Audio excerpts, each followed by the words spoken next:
नमो तस्य भगवतो अरहतो सम्मा सम्बुद्धस्य। नमो तस्य भगवतो अरहतो सम्मा सम्बुद्धस्य। नमो तस्य भगवतो अरहतो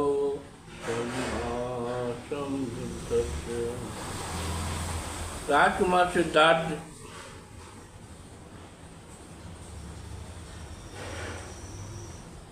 अपने रथ को मार्ग पर आगे बढ़ा रहे थे। तभी उन्हें मार्ग के किनारे एक झुर्रीदार चेहरे वाला बूढ़ा बुजुर्ग दिखाई पड़ा, जो अत्यंत कमजोर व दुर्बल था। वह एक लाठी और डंडे के सहारे अपने कदम को आगे बढ़ा रहा था। उसके पैर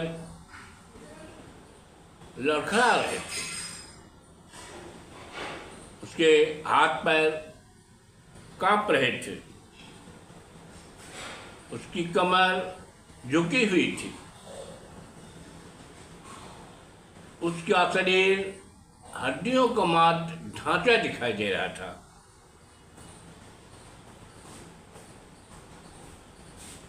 उसकी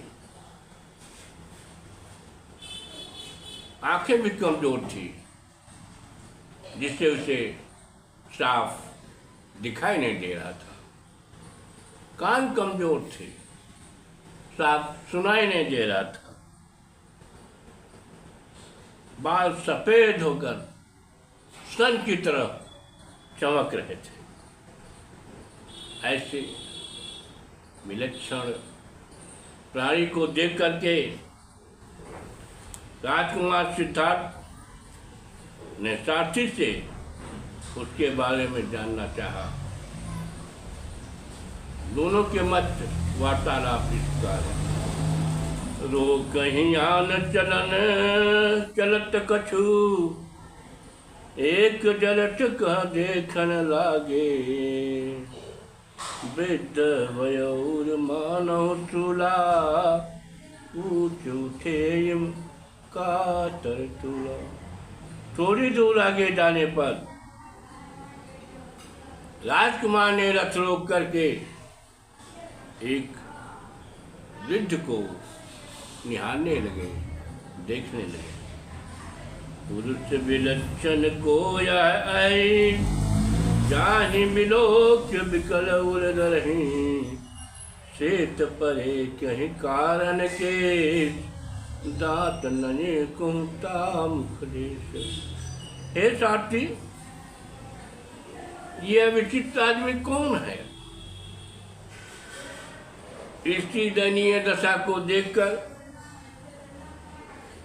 मेरा हृदय व्यथित हो रहा है, व्याकुल हो रहा है। मुझे बहुत कष्ट हो रहा है, बहुत संताप हो रहा है। मैं व्यथित हूँ। यह दांतहीन सफेद वाला व्यक्ति के बारे में बताओ। निपट विरूप बदन जन सोरा, लाल प्रवाहित ओठन कोरा। गलित शरीर पलित सब रंगा, छत्र दंड जनु जर जर जंगा। हे साथी, उसका मुख रूप है मानो कोई झोला झूल रहा है। मुंह के किनारे से लाट टपक रहा है। उसके अंग के जीर्ण शीर्ण हो गया है, उसका अंग कमजोर हो गया है, निर्बल हो गया है। नैन सजल पर ही तन ताने, हाणे हाणे सब देख लखाने। रक्त नमास मढ़ी तनु खाला, जहाँ तह झूलन के जंजाला। उसके शरीर को एक एक नस तनी हुई दिखाई दे रही है। देह की एक एक हड्डी साफ साफ दिखाई दे रही है। शरीर में रक्त मांस नहीं है, केवल खाल मढ़ी हुई है। उसके शरीर पर झुर्रियों के जाल बिछे हुए हैं। सुनहि न टेरहु कान कछु, लकहि न लेरहु नैन। लड़खड़ात जन जीव जड़, लटपटाहे मुख बैन। वृद्ध व्यक्ति के सभी इंद्रियां कमजोर हो गई हैं। कान से सुनाई नहीं दे रहा है, आँख से दिखाई नहीं दे रहा है। उसकी जीभ बोलते समय लड़खड़ा जाती है, वह ठीक से बोल भी नहीं पा रहा है। गात पर कपिट मूरहु डोले, लाठहि टेक चनावत चोले। आँख धसी जन अतल समानी, रीढ़ लचक भई कुमार काम आनी। उसका शरीर कांपता है, सिर भी हिलता है, वह लाठी टेक कर चल रहा है। उसकी आंखें धसी हुई हैं और कमर झुकी हुई है। बोले उठे सुनबान विनती, लोक हरिया प्रकृति रीति। पतमहि जन्म जगत सुस पावे, गोद गहत मन मोद बढ़ावे। राजकुमार सिद्धार्थ की बात को सुनकर के सारथी छंदक ने विनम्र भाव से बोला, हे राजकुमार, यह संसार का प्राकृतिक नियम है।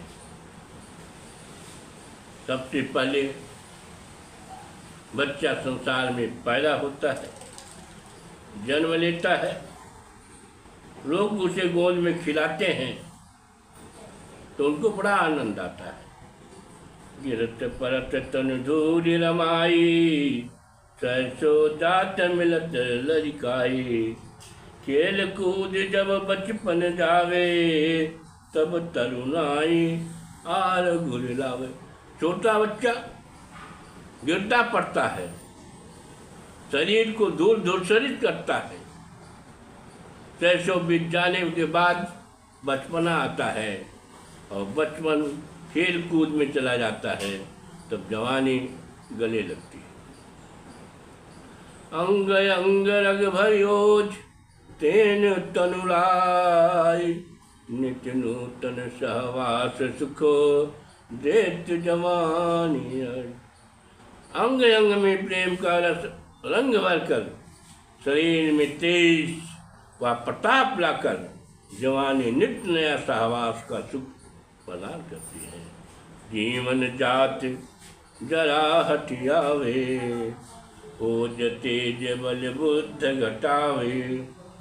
जर जर होत जरागत मातु, जे लोकी रहे अब तातु। यौवन के जाते ही बलात् बुढ़ापा आ जाता है।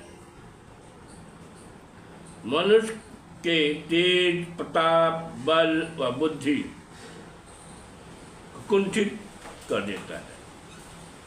हे राजन, बूढ़ा होने पर शरीर इसी प्रकार जर्जर हो जाता है जैसे आप सामने दिख रहे हैं। कोटि कुल से सिर साथ ही टूटे, बान विकुट कुंठित बोल न फूटे। लकहि न रचयलक दिग खोले, होत सचेत समर यस बोले।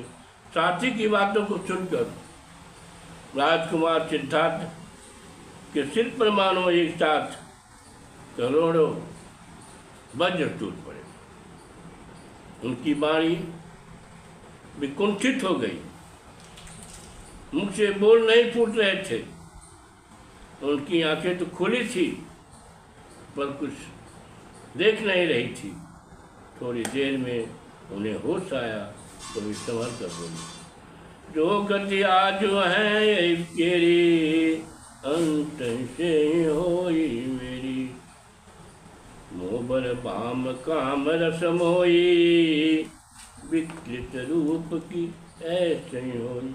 हे साथी, आज इस व्यक्ति की जो दशा है, जो हालत है, या अंत में मेरी भी ऐसी होगी।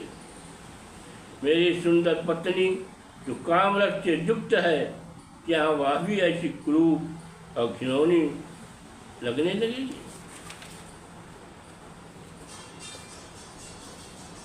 छंदक यही लोक जो जन जन मत आए, बालक हो किशोर पुन जीवन जाते उड़ाए। तब छंदक ने कहा, हे राजकुमार, जो इस संसार में मनुष्य के रूप में या किसी भी प्राणी के रूप में जन्म लेता है, वह बालक होता है, फिर किशोर होता है, जवान होता है, अंत में वह बूढ़ा हो जाता है। जो व्यक्ति अपनी पूरी उम्र तक जीवित रहता है, अंत में उसे बुढ़ापा का रोग भोगना ही पड़ता है। इस संसार में वृद्धावस्था को टाला नहीं जा सकता है। प्रकृति की यही विधान है, नियम है, इसका उल्लंघन कभी कोई नहीं कर सकता है। कह करुणेश नैन भरी बारी, देव विधान विपत्ति वही भारी। कहूँ बिगोई न सुखों गोई, कहीं विद दूर जरा दुख होई। राजकुमार सिद्धार्थ ने सजल नेत्रों से कहा, तब तो प्रकृति का या विधाता का या विधान संसार के लिए बहुत कष्टकारी है, बहुत विपत्ति वाला है, दुखदायक है। तुम मुझे यह बात खोलकर बताओ कि वृद्धावस्था से कैसे छुटकारा पाया जा सकता है। कह रथवा है जुगल कर जोरी, दर्शन निगूर जटर मति मोरी। ले जन्म जब बूढ़ कोई, ले जन्म जब बुद्ध कोई, दे यथारथ उत्तर सोई। हे राजकुमार, आपका यह प्रश्न बहुत कठिन है, दुरूह है। मेरी बुद्धि जड़ है, मैं इसका समुचित उत्तर नहीं दे सकता हूँ। इसका समुचित उत्तर तो जब इस पृथ्वी पर कोई बुद्ध का अवतरण होगा, वही दे सकता है। नमो।